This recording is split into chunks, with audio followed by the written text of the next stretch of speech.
Let me start boldly. What excites me the most in men isn't their power, but their surrender. That moment when a man drops the mask, stops performing, and lets me see the softness he hides from the world. I didn't begin in hypnosis. I started in financial domination, and from there I found my way into BDSM and erotic hypnosis. Along the way, I realised something. Authority isn't a role I put on, it's who I am. Guiding men into submission isn't just play for me. It feels natural. And I didn't come empty-handed. I have a background in academic psychology, which has shaped how I understand change and healing. So when I talk about submission as a practice, it comes from both sides, study and lived experience. Professionally, I've been in this industry for 6 years. Personally, I live in a female-led relationship. I'm marrying my submissive partner, actually. This isn't theory. This is my life.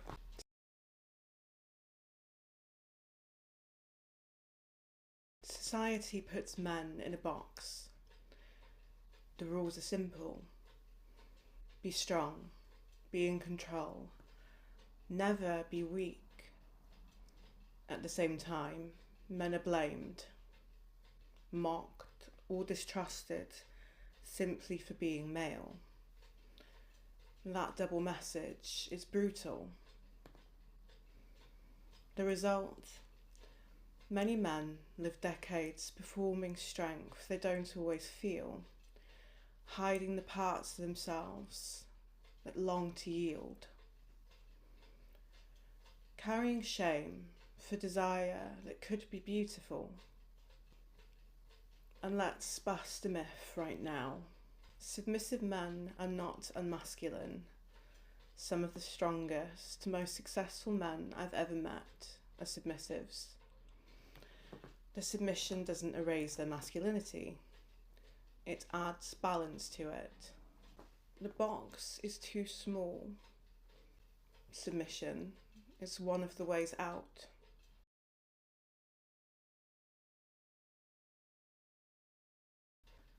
Psychological healing begins with relief. Performance is exhausting. Many of you have lived decades being on all the time. Directing, proving, leading. The nervous system never rests. Stress becomes the baseline. Submission dismantles that performance. When you kneel, follow, or obey, something shifts.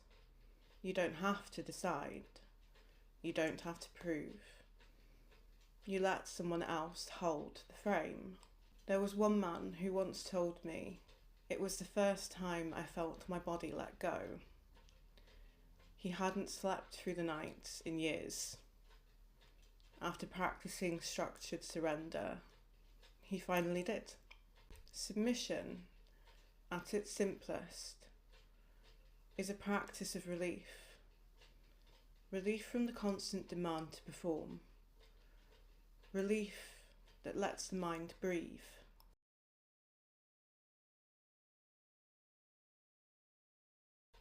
Submission doesn't just calm the mind, it heals the heart. Most men were taught that vulnerability is dangerous, that needing comfort is shameful, that yielding makes you unworthy. But in submission, those beliefs can be undone. I see it in the smallest rituals. My partner resting his head in my lap, the reverence of a foot kiss, quiet and unperformed. letting me choose what we eat, where we go. These moments aren't humiliations, they're intimacy. They teach men, I can be soft and still be loved. I can yield and not be punished. Submission, when practiced with care, restores trust in connection. That's emotional repair.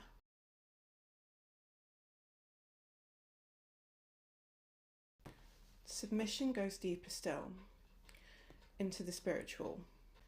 Surrender is transcendence. When you yield, ego falls away. The voice that says, prove yourself, goes quiet.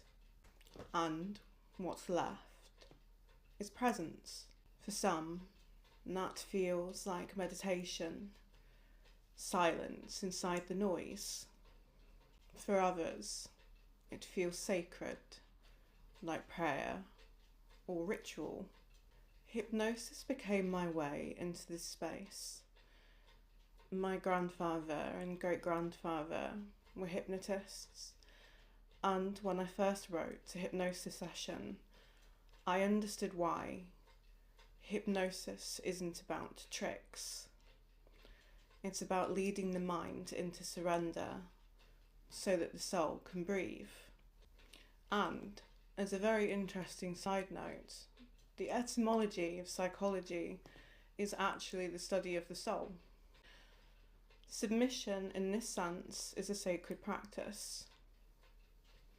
Not just a kink, but truth, wholeness, peace.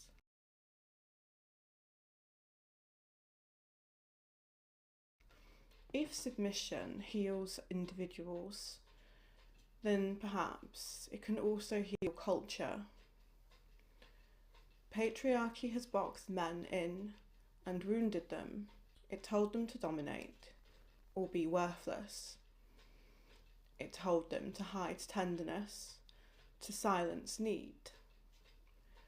It left women and queer people vulnerable, and it left men cut off from their own softness. But when men embrace submission, something radical happens, and they step out of the script. And they prove that masculinity isn't about control. It can include reverence, service, and even devotion. Imagine a culture where a man kneeling isn't mocked, but honoured. Where surrender is not seen as failure, but as strength in another form. That shift doesn't just heal individuals, it begins to repair the damage of patriarchy itself.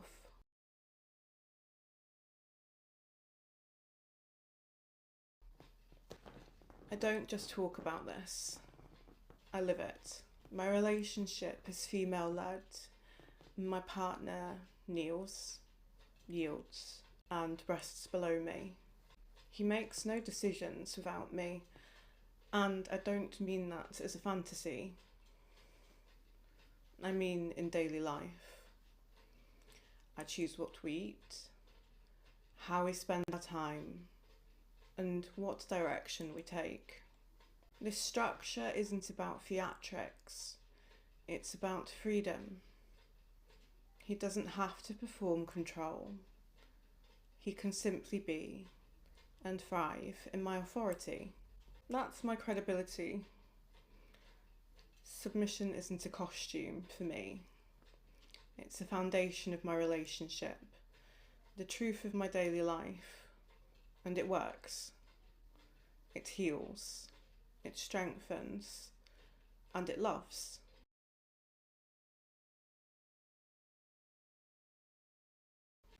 I want to leave you with something practical, a daily ritual you can take with you. Each night, take 2 minutes. Kneel or sit lower than usual. Place a hand over your heart. Breathe slowly. 3 full breaths. On each exhale, Whisper a phrase that grounds your surrender. Something simple like, I yield. Or personal, I am safe beneath her. 2 minutes a day, over time, your body learns submission equals calm, surrender equals peace. That's how you weave submission into your life, not as a secret shame, but as a grounding practice.